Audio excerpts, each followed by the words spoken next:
This is day 2 of Value Up 2022. My name is Mabel Onyaunsi. I'm a community executive at Harvest. And for the benefit of those who just joined us today, allow me to introduce you to Harvest. So Harvest is Nigeria's first inclusive digital platform that enables women to participate in financial growth services through goal-based savings and impact investing. Impact investing specifically in female farmers in northern and southern Nigeria. Now, when you impact invest with Harvest, you are supporting female farmers, and for your efforts, you are going to end up to, you stand a chance to earn up to 25% annualized returns on your investments. Users also have the opportunity to enjoy up to 10% on their savings. As the conversation is ongoing, the link to download the Harvest app will be put on the chat box, so you can go and check the Harvest app out. Now back to today's business. Today we're talking about strategies for career growth, and we have one of the best and the brightest minds in the house. We have Bunmi Akano, and she's going to be revealing insider tips. Bunmi has a very rich professional history, and I don't think anyone does as much justice as she's going to do today. Allow me just give me a few minutes to just read, Bunmi's professional, just to reel out a bit of her professional history. Bunmi Akano is credited with over 17 years experience, majorly within the aviation industry, to include ground operations, management, customer service, office administration, and human resource management. She graduated from the University of Ibadan with a Bachelor of Science degree in microbiology. After a brief stint at the Bridge Clinic as a trainee embryologist, she made a complete change in her career path when she was selected as one of the pioneer employees for Virgin Nigeria Airways as a customer service exec. At Virgin Nigeria, she moved through the ranks to become the lead customer service executive and later served as the chief coordinator, where she was first exposed to handling transactional aspects of human resource at MMA2 terminal. Bunmi's career in human resource took a major turn when she landed the role at Greater Washington Limited as the human resource executive. She was eventually the lead human resource administrative team, and she became the head within 3 months of joining GWL. In 2013, she was opportune to join Air Peace Limited, which was at the time a startup airline with 11 employees and 1 aircraft. Bunmi was responsible for starting the HR department at Air Peace, which has now grown to become Nigeria's largest airline, flying into 20 destinations within and outside Nigeria. She led the human resource team as the head of human resource. In this role, she provided strategic leadership and HR solutions to almost 2,000 strong employee organization, which includes local and expatriate talents. She has over the years gained experience and expertise in most generalist HR functions. On the 1st of March 2021, Bunmi resumed with Flour Mills of Nigeria PLC as the talent service manager. Bunmi holds the Senior Professional of Human Resource International Certification from Human Resources Certification Institute, United States. She's also a member of the Society for Human Resource Management, a leading professional association devoted to human resource management, and an associate of the Chartered Institute of Personnel Management of Nigeria. An avid reader, a public speaker, and promoter of continuous personal and professional development, Bunmi is a faculty member of Vantage Certifications and Adulam Consulting, where she teaches and prepares HR professionals for their certification examinations. She has been featured on 9 to 5 Chick as one of the top 100 career women in Nigeria, and also nominated as one of the top 100 power women in Nigeria by Power Woman Network under the corporate leadership category. She's passionate about human resources and seeks to drive organizational success by influencing its leaders to maintain a strong and positive culture and value-based environment where people will thrive. She believes in the strength and potential of every individual and advocates for personal success, which will birth organizational success. She's a John Maxwell certified speaker, trainer, and coach. What a very rich history, what a very rich professional experience. Bunmi, thank you for being here. It's such an honor. And we can't wait to be impacted by what you have to tell us today. The floor is yours, please. Thank you so much. Thank you so much for having me. Good evening, everyone. And it's such an opportunity. It's a great opportunity to be here. I don't take this opportunity for granted. It is nice to meet every one of you.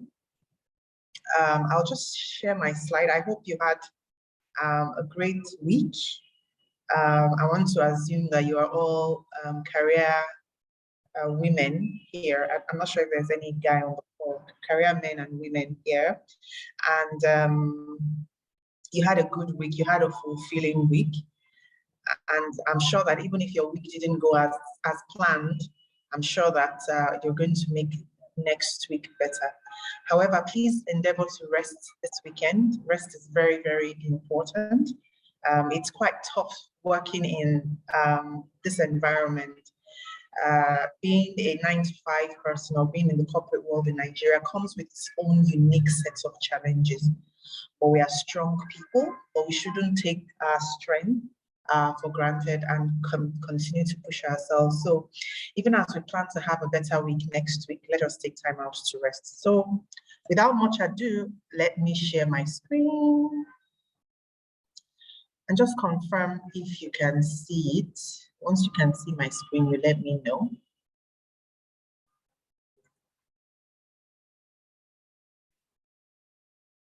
We can't see your screen. Yes, okay, you can. Okay, so you can see my screen. So, I mean, a very great introduction of my profile has been done already. And so I will not go into any further details about who I am, but on the soft side, I'm a HR professional, and I'm very much interested in work, how do I put it now, in work experiences and the kind of experiences that we have, you know, at work, beyond our technical expertise or beyond our technical competencies. I'm very much interested, and I speak a lot to our day-to-day reactions, interactions at work, our experiences, you know, outside of our deliverables. So who are the people at work that contribute to our success? Who are the people that sort of make our day, you know, that kind of a thing. What kind of culture do we have in the organization? What is the pulse of the leadership in our organization? So those are the kind of things that I'm very interested in. And if you follow me on any of my platforms here, I do speak to these areas generically, as well as other personal. I should also share personal things as well. So the topic for today is strategies for career growth, and it's very interesting that I was approached to take this subject. I have maybe I think my slide is about 8. Where I have just about 8 slides, and I mean, what I do a lot with my presentations is I try to make it very relatable by sharing real life experiences, maybe of myself or about people that I know, so that it's sort of real to you, and it's not just a professional presentation that maybe doesn't touch you or you don't really feel. So we're going to be talking about strategies for career growth. I have about 15 plus years experience, and I always tell people, and it's one of those things that I said when I posted this on my social media platform, everything that I am doing now, I planned for it. I don't think that any of the roles that I have taken, I have done over the past 17 years, I have just accidentally found myself in them. No, I didn't just accidentally find myself in them. I actually wanted it. I actually prayed about it, because there's that big God factor, and I actually envisioned it. I saw it, and I now took steps to make it happen. And when it happened, that's with each role that I got, I grew on each of those roles in various ways. So some of the roles I grew, I had very high level of technical growth in that I developed my competence of the job. Like this one I'm doing right now. There's a lot of learning because it's a new industry, different HR practice. I'm learning a lot, honing my skills as a professional. Some of the other roles that I've taken have developed me in other ways. So my previous role, for example, grew my leadership skills beyond anything else. It grew my emotional intelligence skills beyond anything else. It grew my political intelligence skills beyond anything else. And it just grew me in deeper ways beyond, what I learned on that job. And that job was also very demanding, just like this one, but that one was even a bit more demanding because I was the one at the helm of the affairs. And not just that, it was a startup organization that grew very, very fast. So I was learning, I was building, I was teaching, I was training, and it was really a stretch project. So I'm giving this background because I think that it's very interesting that I've been called to speak about this.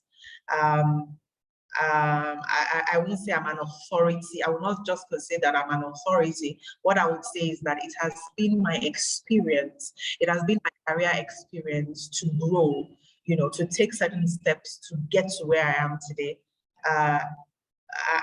And I did this using various, strategies at the time. There were so many times I had to drop a strategy and pick up a new one. There were so many times also that I made mistakes and I learned from my mistakes and I grew from my mistakes. And so that's basically like an introduction. So let's go to the next slide. My slide is not moving from here.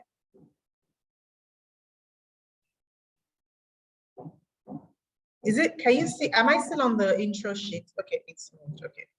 Okay, right. So can you see this slide where I'm on? Career growth versus career development. So that's the that's the subject of this slide, or the topic of this particular slide. Now, before I get into that, I just want to define what is career growth. Career growth simply means the development that you encounter, or how you grow, how you climb in a certain career that you have chosen for yourself, or in a certain profession that you have chosen for yourself. I see a lot of stagnancy with people today in the workforce. I say it's a lot of stagnancy in the workforce right now, in that people have been doing certain roles for years. Sometimes you even hear someone has been on a particular spot for 8 years, 9 years, 10 years, and there's this thing we say now, it's not about the number of years of experience that you have, but the quality of the experience that you have gathered, or how robust that experience has been within that time frame. So you can have somebody that has been on a job for 10 years and doesn't know as much as somebody that has been on another job, on another role for 2 years. So they're just two different experiences there. But career growth really is, how do you grow? How do you climb? How do you enlarge in a particular career that you have defined for yourself, or a profession? So say a doctor graduated from medical school. So growth is maybe, in this instance, how he becomes a consultant neurosurgeon, say in the next 10 or 15 years. So that is growth. Now, let's then look at the difference between career growth and career development. And if you notice from my introduction, growth is very long term. So growth is long term. You can decide to say, I want to be so and so in the next 10 years. I just gave that experience. Growth is long term. It's a long term ambition that you have for your career. And then you now put in strategies in place as to how you're going to grow, or how you're going to get how you're going to achieve that growth that you have defined for yourself. But the difference between career growth and career development, as this slide says, is that development is what you do to get better at your job. It's in the day-to-day steps and opportunities that you take to position yourself to grow your skills. It is more immediate. It is more transformational in the immediate than career growth. So the development is, for example, I want to improve on my emotional intelligence skills. In the next 1 year, I don't want to, yell at work to my subordinates. I don't want to send emails that show that I am angry. And so what do I need to do to get there? I want to learn an additional skill. So those are examples of career development. Or I want to take a leadership course. So it's this career development are those steps that you take day in, day out, to develop and to grow in your career. So this is what this slide says. It says career development refers to the process an individual may undergo to evolve their occupational status. And I've just given a few examples. Other examples are, what courses do I take, for me to grow into the next role? Do I need to take a certification? It is the process of making decisions for long-term learning to align personal needs of psychological fulfillment with career advancement opportunities. So sometimes there will be an opportunity in your organization, or that there's going to be an opportunity in 6 months or so, and you now start to position yourself towards that opportunity. And that's career development.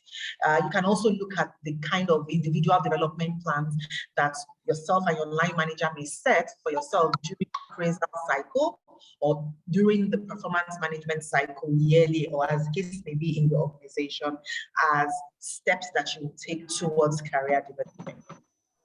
So that's career development. But career growth are those steps that you will take to climb the ladder or to grow within the organizational hierarchy. So it pays a lot of attention to your goals, to your ambition, more long-term, and it dwells a lot on the strategy. So career growth really, it refers to the big picture.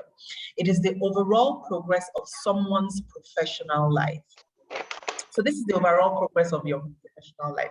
So for example, you can say, I want to be the HR director. So I can sit down and say, I want to be the HR director, the human resources director for one of the largest multinationals in Nigeria, or it could even be in the world, really. I mean, it's now a global village, as we all know. I'm sure we all know this. And so I can set that, and that's an ambition. That's a big, hairy goal for me.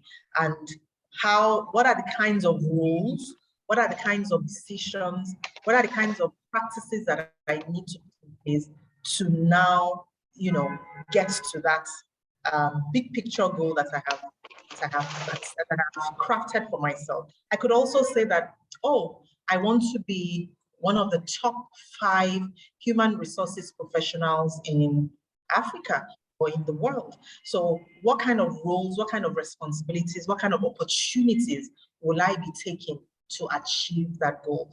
So that is career growth. It's very, very long term. And then we're going to look at the strategies that you will need to grow in your career. Now, having defined what career growth is and what career development is, the next set of slides will take us into the strategies. Those are the proven steps that we will take to achieve these growth that we so seek. It is very important for us that when we find ourselves on a job or a role, we don't just get carried away or subsumed by the day-to-day transactions of that role, so much so that we forget, the big picture. Your career always has to be evolving. If you must take away something from this class today, or from this session today, that is the one thing that I would want you to please take out of this place. Your career should evolve. Even if you have a job in Shell, for example, or you have a job in a place that pays so much and it seems like all your bills are being paid, you know, you have 4 cars, you have a driver, you have built a home and all that, you know, and everything looks rosy. That does not mean that you should not still have, you know, a plan for your career, a plan for your career growth or a strategy. Because guess what? Things change in the flash of a pan. So you have to be prepared for change. And one of the ways to prepare yourself for change, or prepare yourself to always be marketable, is your ability to be nimble, your ability to pivot, your ability to quickly pivot into roles or change direction or change decisions. And that can only happen when, you know, you are actively driving a strategy towards your career growth. And you're not just sitting back for year-to-year salary increases or every two years salary increases. That is not a strategy. That is not a strategy, because that strategy is tied to the organization giving you a salary increase. And I'm not saying that there's anything wrong in pushing for that. I'm just saying that beyond, you know, the yearly increments or those things that they do for everyone does not set you apart. So what you need to do is to find ways that will set you apart. So why do you need a strategy? Really, why do you even need a strategy in the first place? Why can't you, you know, be collecting your 2 million per month or 3 million naira per month, as the case may be, and just feel that, oh, this is utopia and I don't need to plan anymore? Now, let us look at this. If you look at this Venn diagram here, it shows, it broadly defines the 3 reasons why you need a strategy.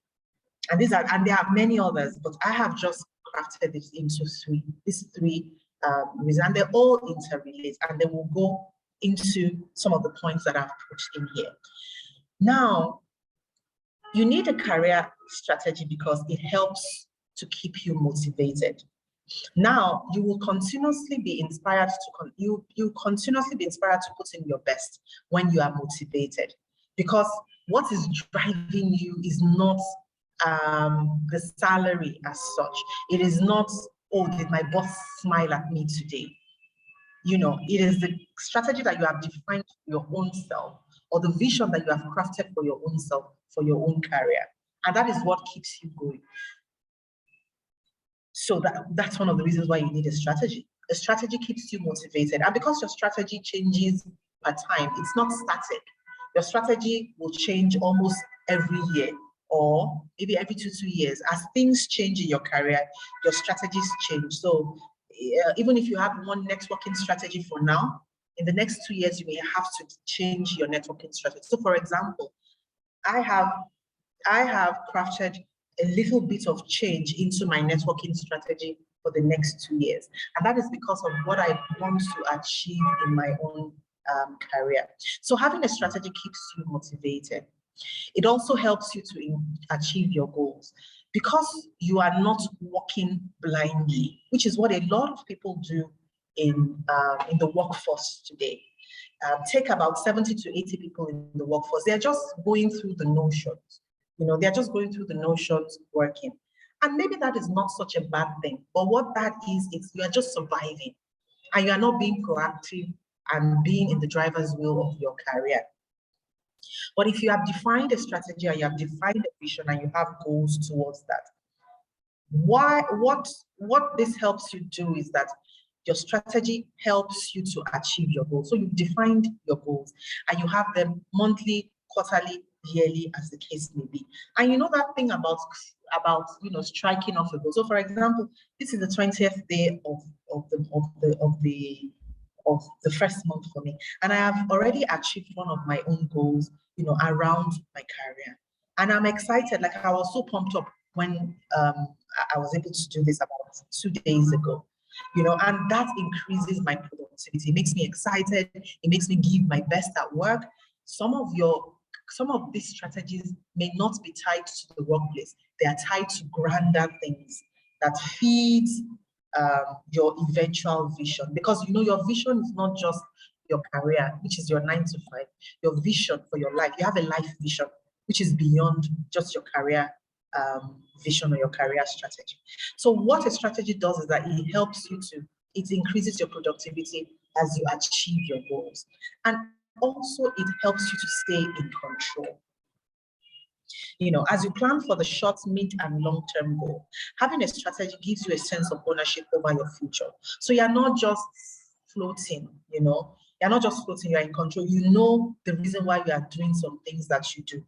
Sometimes I see, I have worked for quite a while, and I've been very opportune to see different kinds of things over the years in my experience. I've seen different kinds of emails, I've seen different kinds of behaviors, I've seen toxicity, I've seen goodness, I've seen light, I've seen love, I've seen hate, I've seen different things in the workplace. And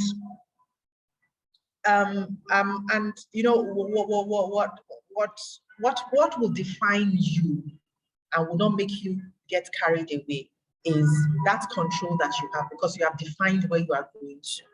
So if you see some people playing in the dust or in the mud, you decide not to join them, because that does not fall within the vision or the plan or the strategies that you have crafted for yourself. So career strategies enable you to focus on your long-term aspirations. This provides purpose in your day-to-day working life. So say, for example, you have a plan to become something in the next 5 years, something like 2 steps ahead of you. It drives you.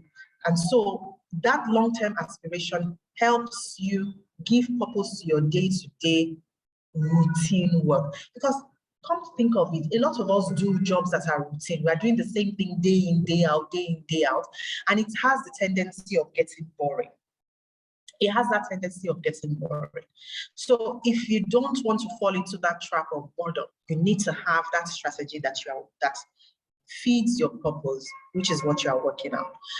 The second point here is that throughout your career, you will be faced with choices, opportunities, and setbacks. Having a clear career strategy will help you avoid making snap decisions that won't be of benefit to your career goals. So I see a lot of, I see a lot of impatience, a lot of, what's the word now?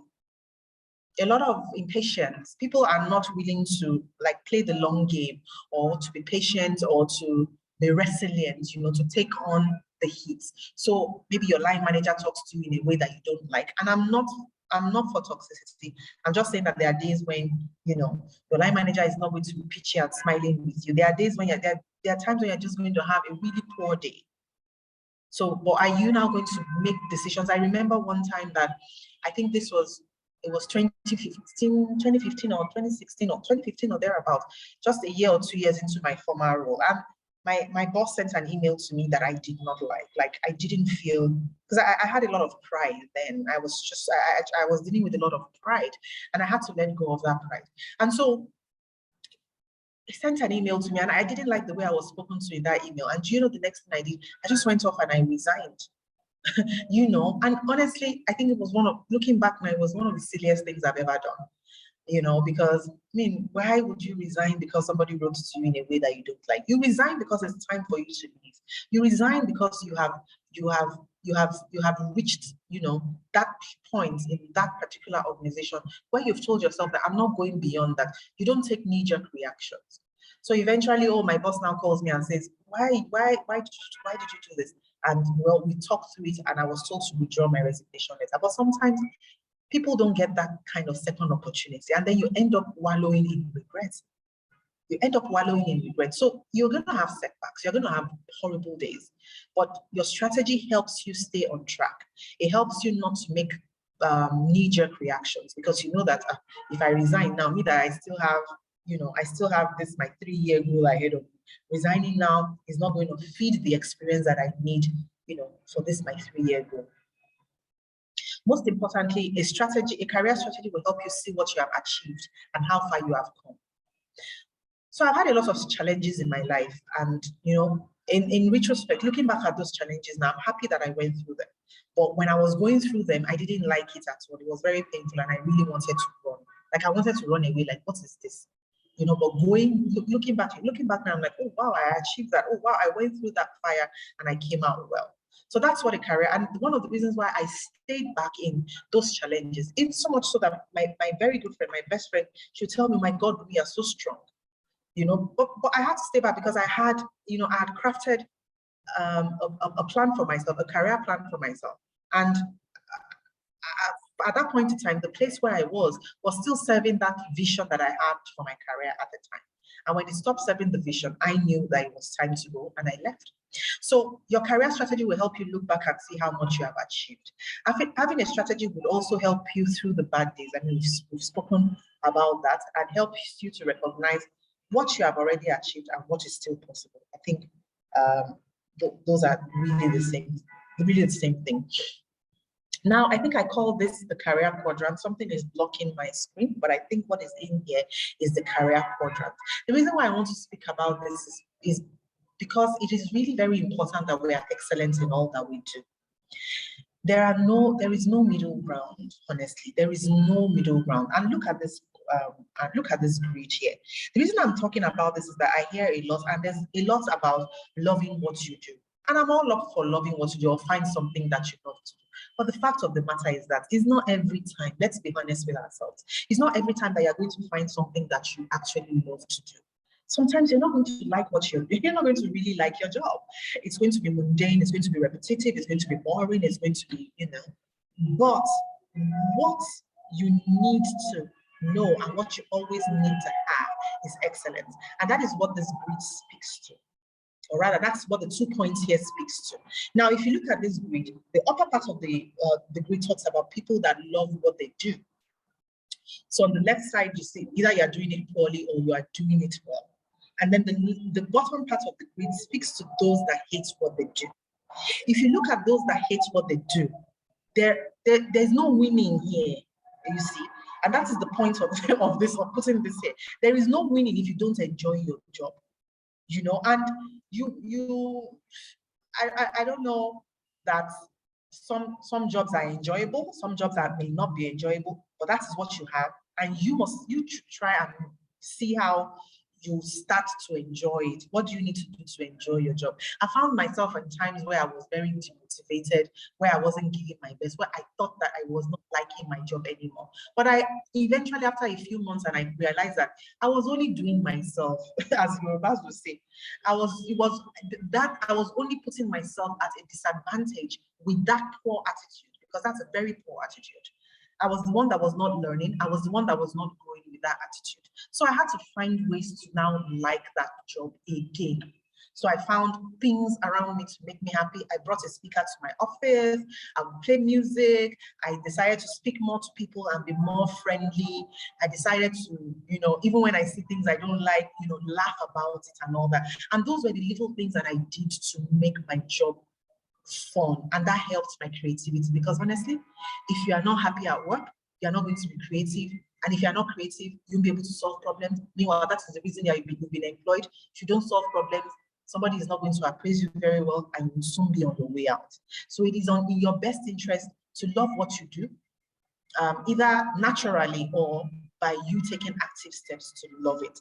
So those that love what they do, if they do it poorly, they are happy and they are on the path to success. So yes, they are happy because they love what they are doing, but they are not doing it well. But because they are happy, at least, they are on the path to success because they are positive. Now, those that do love what they do and do it very well are successful and they are happy. Meanwhile, for this other grid down here that don't like what they're doing, one side, the part that does it poorly, they are happy, but they are not successful because they do it poorly. So because they do it poorly, they can't be successful, because excellence begets, your work begets excellence in extremes, it's even in the Bible. And for those that hate what they do but do it well, they are successful, but they are not happy. They may not be happy, but that is relative, as well. The whole purpose of this slide is to speak to excellence in what you do. And I'll just take 2 quotes. One is from Lombardi. Lombardi says, "The price of success is hard work, dedication to the job at hand, and the determination that whether we win or lose, we have applied the best of ourselves to the task at hand." In December, and that's where I said this win or lose. In December, we got into a bit of, there was something going on at work, and I mean, myself and the few people that worked on that particular issue, we put in our best. Like, we're working into wee hours of the morning. It was back to back to back to back. But we still made some errors here and there. But you know, the reason why I was not able to beat myself over some of the errors that I made was because I know that I put in my best in that job. I did it to the best of my ability, but I just had some few gray areas, and they were all just learning points anyway. And that's another thing that you should understand during your career journey. You will make mistakes. Don't beat yourself up. It is only God that is not allowed to make mistakes. Mistakes are meant for human beings. So please forgive yourself and move on. Where the problem is when you now continue to make the same mistake over and over again, when you don't learn from your lesson. That is the problem.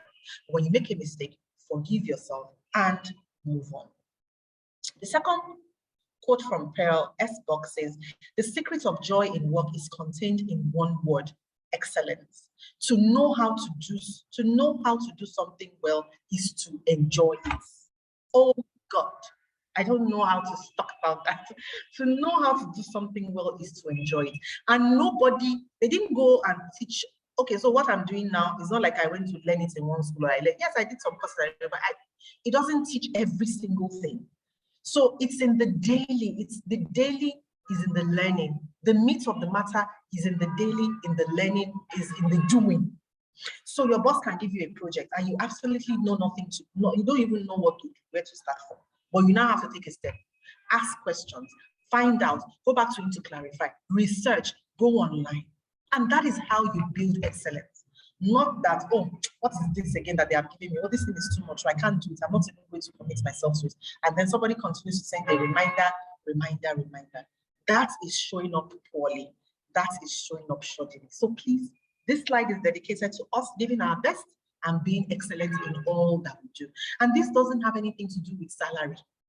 And this is a strategy for growth. Add value, solve problems, be good at what you do. Money will come. In fact, if you are so good, money will be chasing you, depending on how good you are. There are people that command very large salaries in this same Nigeria that we are all in. How did they? It's not that luck smiled on them. Is that they know what they are doing, especially some of the leaders that you see and captains of industries that you see. So excellence is key, please. Whatever your hand finds to do, do it well. Go the extra mile. Take the initiative and leave the rest to God. So now, these are the principles for career growth. Call it like a foundation, if you may, but upon this foundation will your strategies be built. If you look at the left side, it says, these principles are the foundation that your growth strategies will be built. You can call them the bedrock of your plans. Your strategies are your plans, really. That's what they are. Call them the bedrock. It's like what holds is like the foundation that will carry all your plans. All those your plans and those your strategies, they are going to pass the test of these 4 principles. Then that takes me to the next point. The effectiveness of your strategies will pass the test of these 4 principles, especially when it is crunch time. What is crunch time? It is decision time. Crunch time is decision time, when you have to take a decision and move. These principles will also serve as a compass and they will guide you throughout your journey. What is the first principle? Vision. Vision is the ability to play the long game. It is the long game. I've spoken a bit about it in the previous slides. It is not that I'm just working as a customer service executive. It is what do I want to, this customer service executive role that is in my hand, what do I want to do with it in the next 5, 10 years, or 1, 2, 3 years? And you may not be able to answer that question today, tomorrow, this month, February, March, but continue to ask yourself that question. The more you continue to ask yourself that question, the more the possibilities in your mind for you to now start to craft what your vision is. But if you don't ask yourself uncomfortable, then you won't be able to craft a vision for yourself. I was mind mapping. Can the people with the mics on please mute their mics, please? There's some interference. I was in a year compass. Do I have it here? I have it somewhere here. it was in a year compass. I was in a year compass class. I think it was last weekend also. And, you know, that class was about defining our previous years, seeing what went well in that year. And then that's the previous year, 2021, and then crafting, you know, our goals for the next year, our vision and our goal for the next year. Because everything we are doing is planned. We plan for it, we write it, we envision it, we goal it, we write it down that I want to do this thing. We now go and start, we pray about it, and then we now start to walk towards it. So that is it. Now, the thing about that class was that the class opened up my mind in that it asked a lot of uncomfortable questions. So it will ask you so that's the thing about the vision and the question that you want to ask yourself. Where do I want to take this my career in the next 5 years? If it's something you've never done before, it will be uncomfortable. Like, what is this question all about? What does this mean? But what it does is that it opens up your mind to think. It opens up your mind to think. And as you now go, that is how you craft your vision. Vision, this is the ability to play the long game. It is not about your first job, second job also, but about who you want to become as you build your career. Always think long term. 2 is competence. How well do you know how to do your job? I think we spoke about that exhaustively in the previous slide, that quadrant there that spoke about excellence. This speaks to your knowledge, skills, and abilities. So when you are, knowledge, skills, and abilities. So knowledge is what you know. You know, there are some things you know, there are some things you don't know. The one you don't know, go and find out. The one you know, use it. Skills, grow your skills and hone those skills. So when you do something daily and you continue to do it, that's how your skills grow. If you used to have anger issues or used to type nasty mails, and then you now start to build your EI skills, you do it today, you do it next week, you do it, and that's how you build your skills. And that's just one skill. There are many. And then your abilities. Those are those things that you know how to do. Knowledge will help you to grow your ability more. So this is how you grow your competence. How well do you know your job? How competent are you? This is very important. Nobody went to, we're not working to smile at each other and all that. And that is good. There's nothing wrong in that. But we are there for the bottom line at the end of the day. And that bottom line requires your knowledge. It requires your expertise. It requires my ability to solve problems and be available. Number 3 is resilience. Resilience is built from character and your attitude, especially to challenges. Remember, I had spoken earlier about how your career will not always be roses and peaches. You will have pitfalls, you will have bad days, you will have days where you get queries. Sometimes you will even be suspended. Sometimes you may even get sacked for something that you had absolutely nothing. Your hand was not there, you didn't know, and it was an unfair judgment. These things happen, it happens. And so you need to have a positive mindset towards it, because if you do not, you may not be able to recover from it. Because what happens is that you just sit in that place, continue to whine, oh, they did this to me, they did this to me, they did this to me. Oh, this person wrote me this nasty mail, oh, this person did this to me, oh, this person did not look at me in a very good way. Meanwhile, you're not looking at yourself to see how you can, what you can take, what feedback you can take from that negative experience to work on yourself and grow yourself. And so that is how we build resilience. Your journey will not always be rosy, and building your character from challenging moments helps your journey.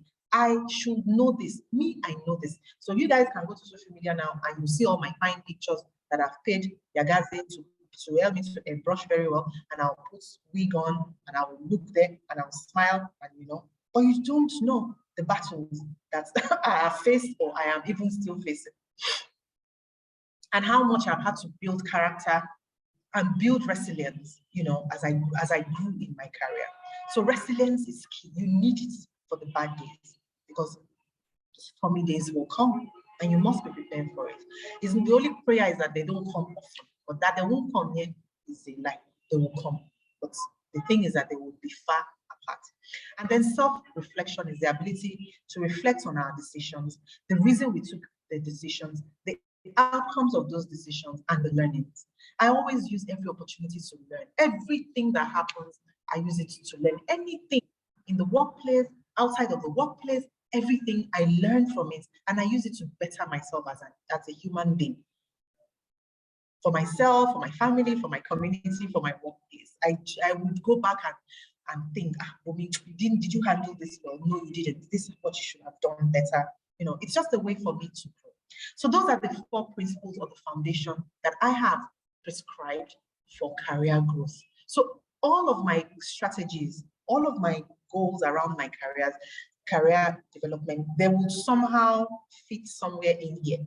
So if somebody wrote to me in a way that I didn't like, or spoke to me in a way that I didn't like, why did they do that? Am I competent? Is it that I have shown some level of incompetence somewhere that has now opened me up for stuff? So that's my ability to ask myself questions and then go back. How well am I building my skills to grow? So this one is the proven steps or the proven strategies for career growth. And there are 10 here. So I've put them in 10 buckets. 1 is personality, 2, planning, 3, ownership, 4, your knowledge, 5, mastery, 6, responsibility, 7, this is non-knowledge. There's something that's supposed to be here. It will be in the next slide. 8, your network, 9, getting a mentor and a coach, and respecting yourself. Personality is finding out who you are. Planning, we've spoken about that. Ownership is being in the driver's seat of your life. Knowledge, we'll get into all that. So these are my own 10 proven strategies for career growth. Everything else that you hear would feed into this in one way or another. Okay, so let's go to the next slide.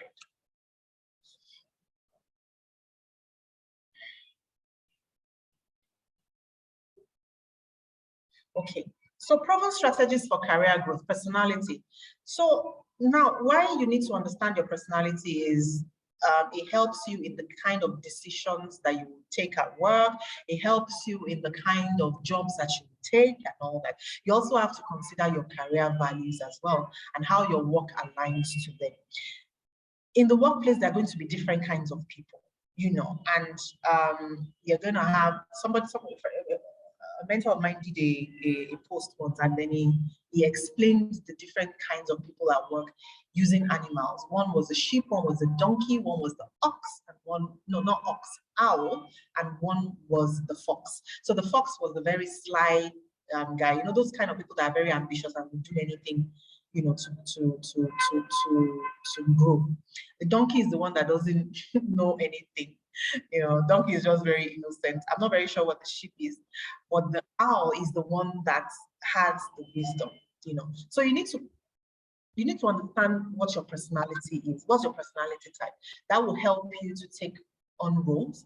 It will help you to choose the kind of roles that you want to do and what you're going to pass on. And it will help you define your value system then you also need to define your value system rather. Your value system would help you know what is right, what is wrong, what to say no to, what to say yes to, and how to move, you know, during your career growth. So please understand who you are, be true to yourself and know your motivations, consider your career values and how your work aligns with them. Number 2 is planning. Planning is very, very important. So when you have a vision, you now have to plan towards that vision. So for example, if I say I want to be the top 4, 5 HR professionals in Nigeria, what is my plan, you know, to achieve that? Then I'll set goals. Excuse me, what kind of jobs will I take? What kind of certifications will I do? Do I have to go back to school? And then I now set timelines to this goal. So which one am I going to achieve in a month? Which one is in 2 months? Which one is at the last quarter? Which one is mid of the year? And I just start to work, you know, towards this. And then very important, apart from goals, you have to set up systems to make you achieve your goal. So what is a system? A system is a proven method that would help you to achieve your goal. So for example, you want to lose weight and then you have written down what you need to lose weight. Exercise 4 or 5 times daily. Eat only healthy food. Now, if your fridge is filled with unhealthy food, then you don't have a system to eat healthily. Exercise 5 times a day. What system have you put in place to be able to exercise 5 times a day, knowing fully well that you still have a job? So do you have to wake up earlier, or do you want 1 hour earlier, or do you have to, you know, go to bed, or, you know, stretch your time?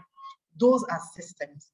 So for example, I decided very recently that I'm no longer going to be watching television Mondays to Thursdays.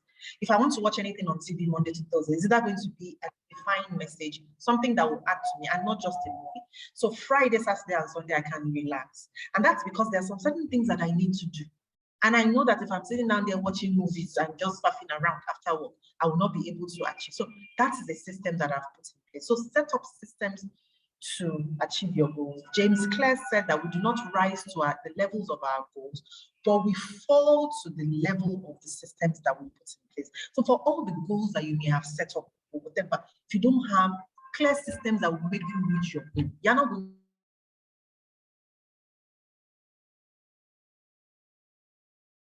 to those goals. Then we have ownership. Ownership is you being in the driver's seat of your career. So, taking career decisions, not leaving your career to an organization. I've spoken about this earlier on. Some of us just stay in careers whereby, oh, they are paying me salary, they review my salary every 2 years and all that. That is you leaving your entire career plan to an organization. And that's not very wise. You have to be in the driver's seat and drive your career decisions. Knowledge is power. Get knowledge. Get knowledge, by all means, get knowledge. And the thing about the time we live in now is that it is very, it's very different now. There's so much out there. There are books, there are free books, there's this PDF drive place where you can go and download books. There are podcasts, everybody, there's so much knowledge right now.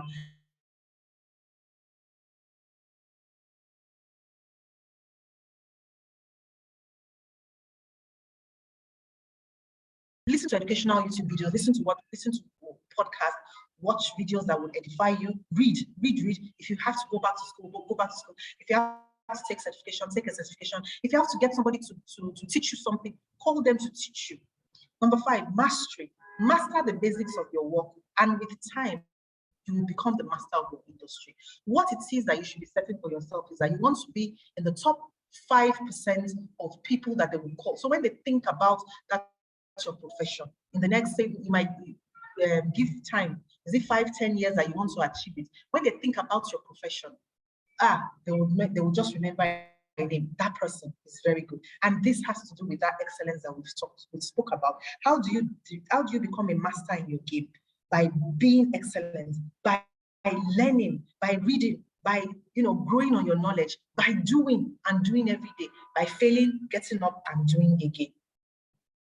Take responsibility for your skills, build your skills and your competence, maximize your strengths and strengthen your weaknesses. So if you have a strength, maximize on it, and those your weaknesses, strengthen them. View your weaknesses as opportunities to improve. And then please always make quality decisions. When I say quality decisions, remember I spoke earlier about how the reason why it's important to have a career strategy is that it helps you to not make knee-jerk reactions. So make sure that your decisions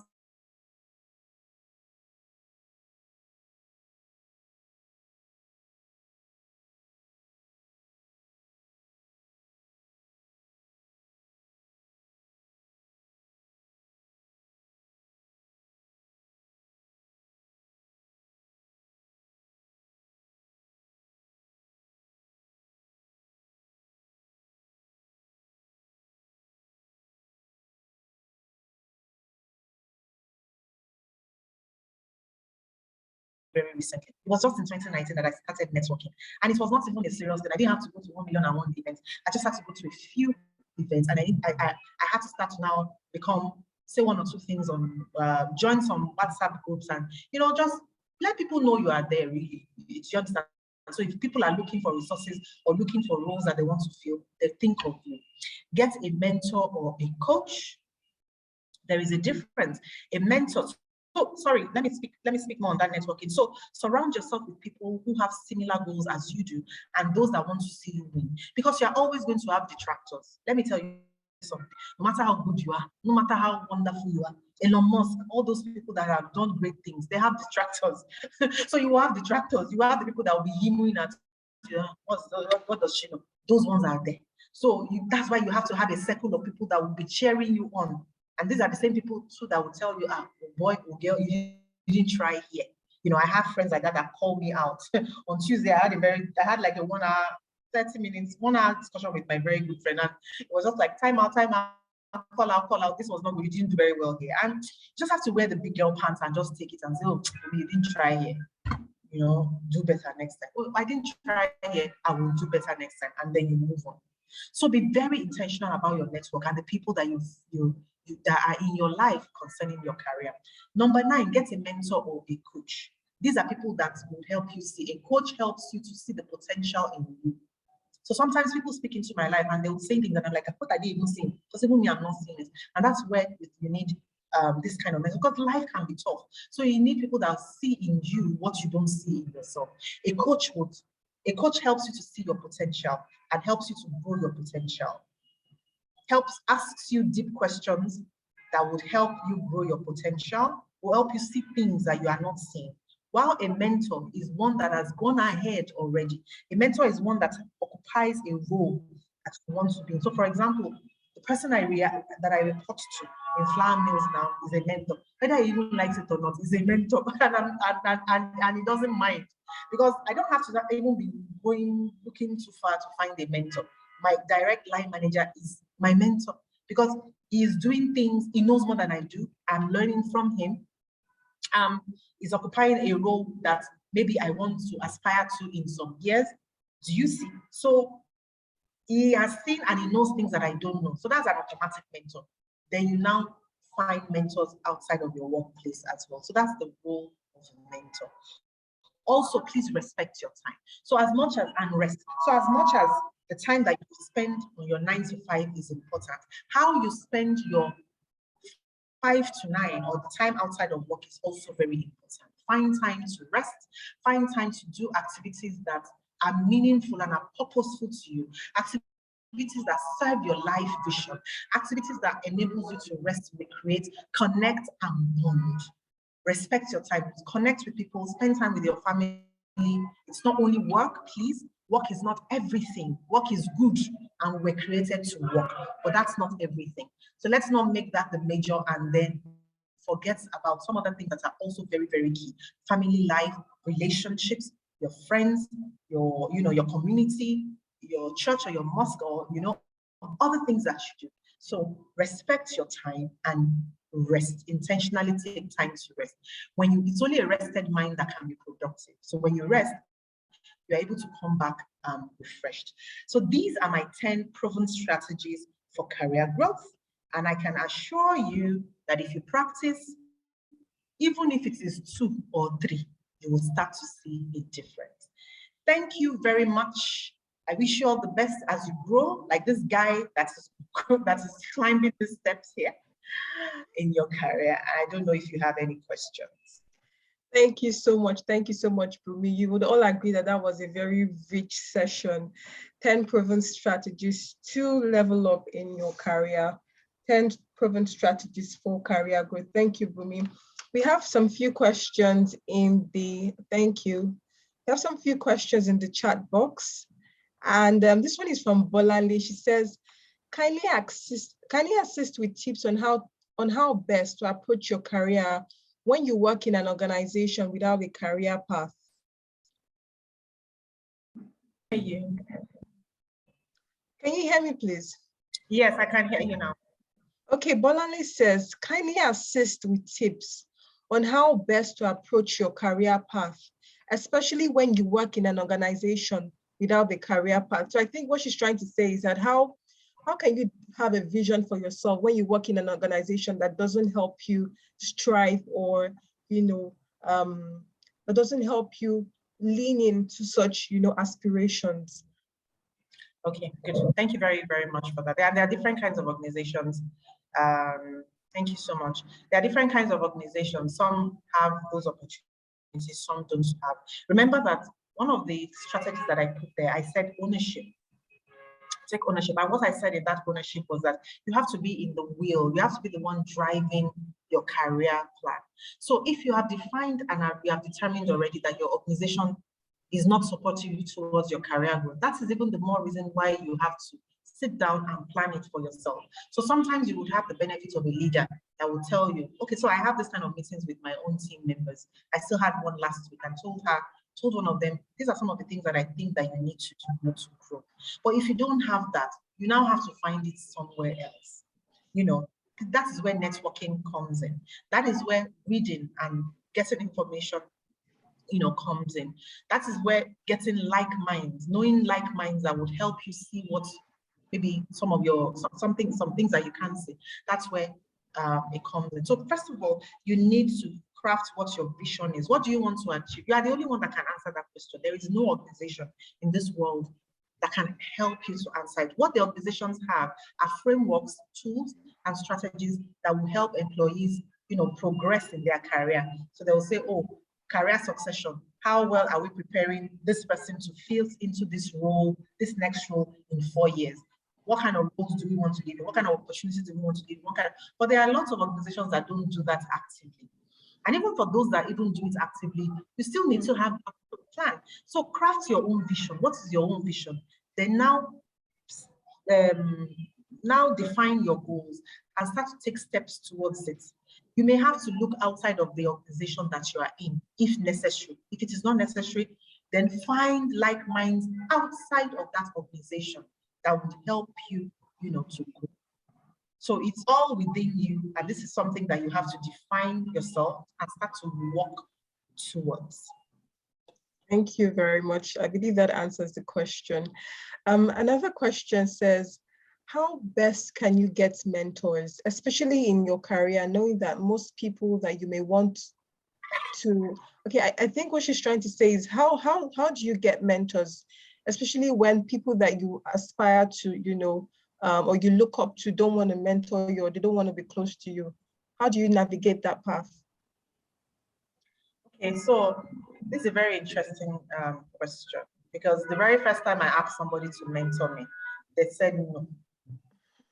You know, the very first time I asked somebody to mentor me, she said, no, I can't do it. You are a big madam. And this was in 2012. 2012 was how many years ago? 10 whole years ago. I just gotten into HR then, and I was looking for someone to sort of show me. So, you know, this thing about mentorship is very organic, right? You need to let it grow. And that's why I always tell people that should you have a line manager that is good, like I am very fortunate to have a very wonderful boss, automatic, sometimes you don't need to be looking for something that is far when it is very near you and is under your nose there. So your line manager may be the very first point of contact to getting a mentor. And then you now start to now look outside of your line manager. If you have seen people that you feel you want to be like, or you want them to mentor you, you remember people are also very busy. Some people don't even mentor. Some people don't even mentor, and some do. So you have to take steps to sort of reach out to them.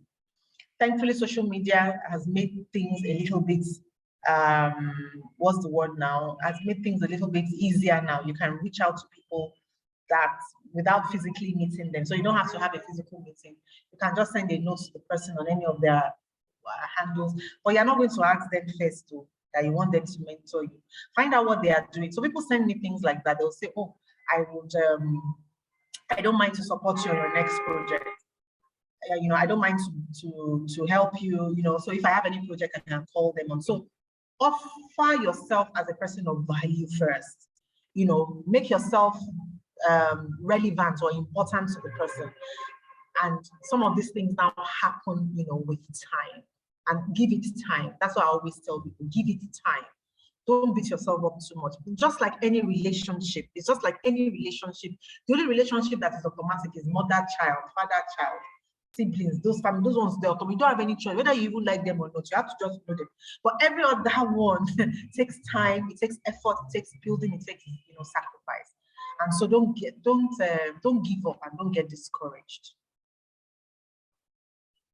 Thank you, Bunmi. I like the fact that you're not playing the gallery and you're being very vulnerable and being very open, especially with your story. Thank you so much. Favor says, is it advisable to explore different career paths before settling for one? Oh, of course. Of course. I mean, and I mean, there's nothing wrong in it. You know, it is unconventional. but there's nothing wrong in it. But what that gives you also is that maybe in about 10 years, if you've done like 4 different things in 10 years, it just makes you a bit more marketable, slightly more interesting, you know. So for example, I studied microbiology.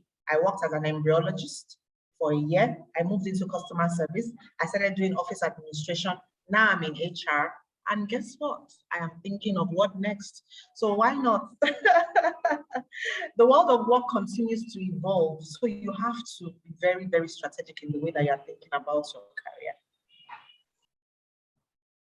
Thank you. The world of work continues to evolve and you have to be strategic about your career. I'll just take 2 more questions and we'll call it a day. This one is from Mo. He says, what advice would you give to someone who feels stuck?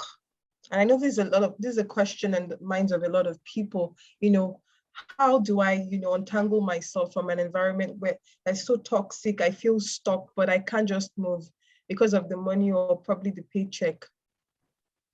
You know why I'm laughing? You know why I was making my face like I was laughing? Because this was me some years ago. Like I was literally this person, like if you check in the dictionary, you just see my picture there.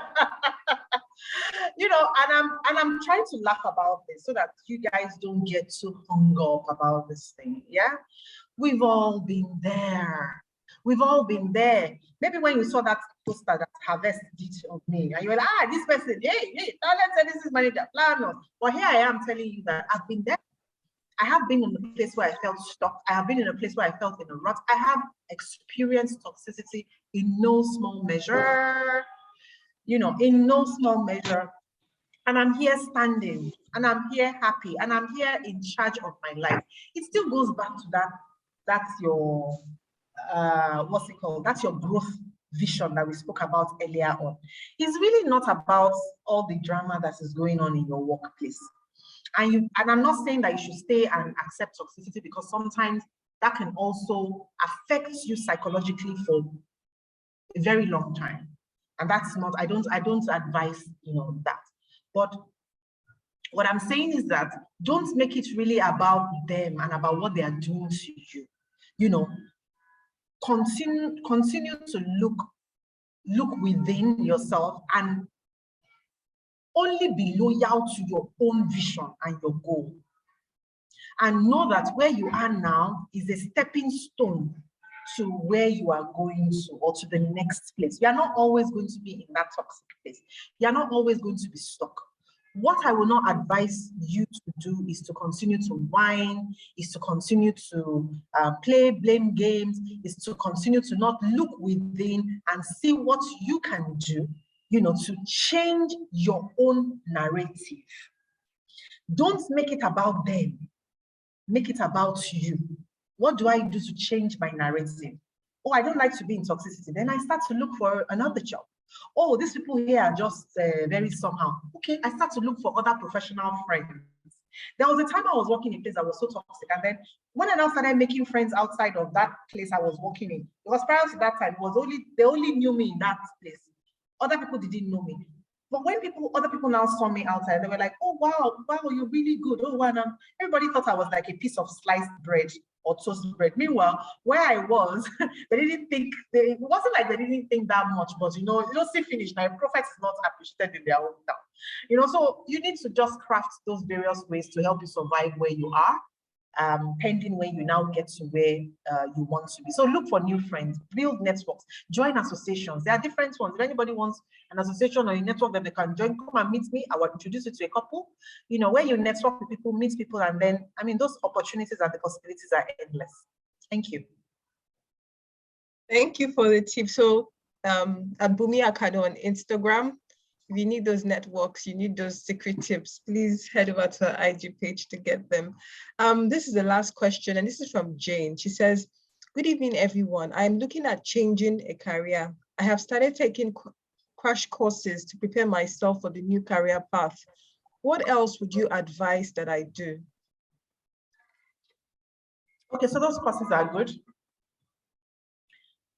Those courses are good. They're very, very good. So if you are interested in the network, unfortunately, I can't post it here because I need to ask the owners of the network for permission first, because I don't run any community of my own.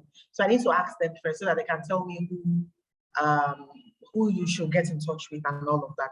So the kind of networks I'm talking about are networks whereby people come together and they learn. There are sessions that hold maybe every year or every sorry, I said every year, maybe twice a month or so. And then there are so many other people there, and then you have the benefits to join.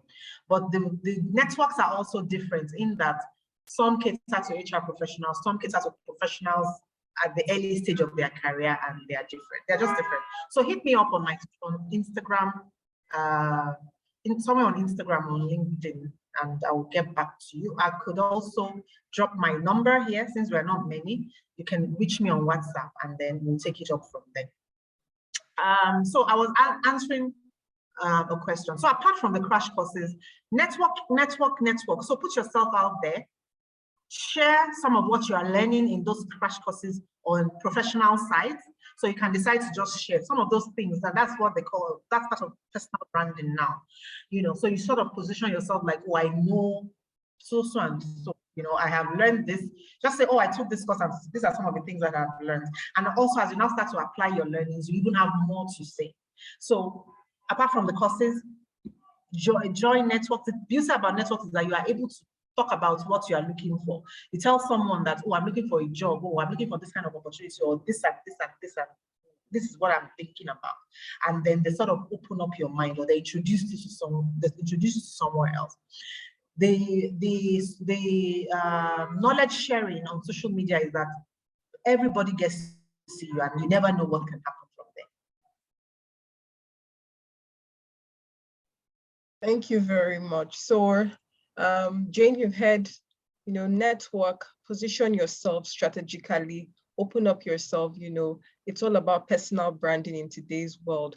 I'll just like to wrap up with this very key question. And as women, we find it very difficult to negotiate our salaries in the workplace. You know, I had a friend who came up to me, was it last year, and she said, you know, she had an interview, she went for an interview, she got a job, and, you know, from private information, you know, she got to know the salary. You know, you ask around, oh, what do you get paid here? And all of a sudden, unfortunately, the owner of the business said, you know, I'm going to pay you this because you're a woman. I mean, you should have a boyfriend, or you should have a man who is, you know, sponsoring you in that sense. You know, as a woman, maybe your parents are still, you know, babysitting you. So why do you need this amount of money? Why should you earn, you know, as much as, you know, the men in this organization?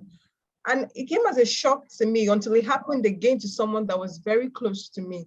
So women still deal with the issue of negotiating their, you know, their salaries in the workplace, and also, you know, dealing with workplace bias, because it's something that exists.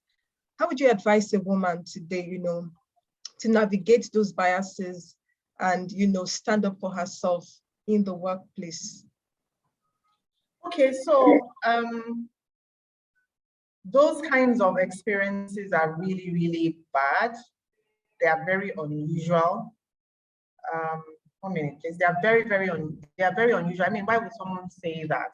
But if they're happening, they're happening. I mean, I've not come across, I've not experienced it, I've not heard it before, but I also know that there are all kinds of workspaces now, especially in Nigeria. Like, it's like a jungle out there, really, sometimes.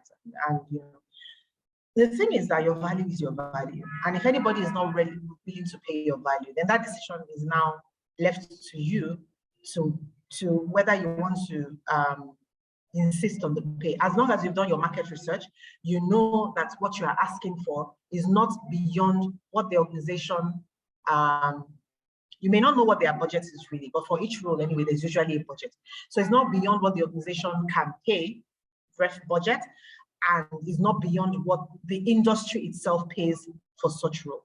Once you have done that due diligence, you are well within your rights to ask for anything. Men and women, I'm sure we know we are all the same thing. And don't accept those kind of conversations. When people say you are a woman, you should have a boyfriend, you should immediately shut it down. You don't have to be disrespectful. You just shut it down and tell them that you are bringing as much value as any other gender in the workplace, and therefore you demand that you are paid the same. I've never seen, I mean, I work in a place now and there's no gender bias in the way that the salary structures are. So that's all you say. You say we are coming regardless of my gender. So you don't have to start to talk about the boyfriend part or the I'm collecting allowance. That is petty. That's petty gist that the person has just decided to be petty about. Please don't join them in that fray. All you say is, I am bringing as much value as any other gender or as the other gender, and therefore it is only fair that I'm paid the same. I'm paid just as much, and you leave it there. So if they now don't pay you, or that decision is now up to you, whether or not you want to accept a lower pay, or whether or not you want to work for such an organization that is already, you can already see that there's a lot of gender bias. And I'm not saying that we don't see gender biases in various organizations in one way, shape, or form. But by the time this kind of a thing is already being thrown at you at an interview, so what is going to happen when you get there? When you resume, you know, it's like a red flag already. So that's just what I would say. Thank you very, very much, Bunmi. This was a very insightful session.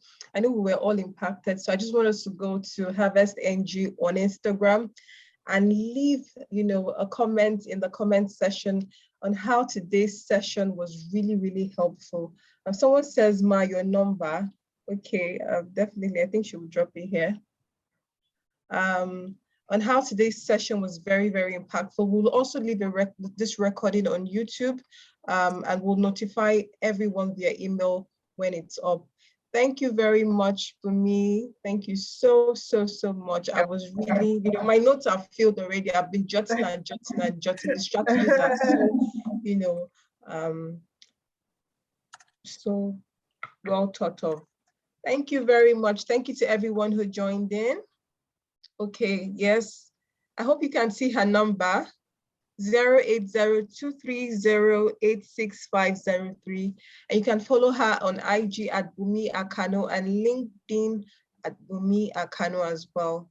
Thank you very, very much. All right. Thanks for having me. Thank you. Bye, everyone. Bye.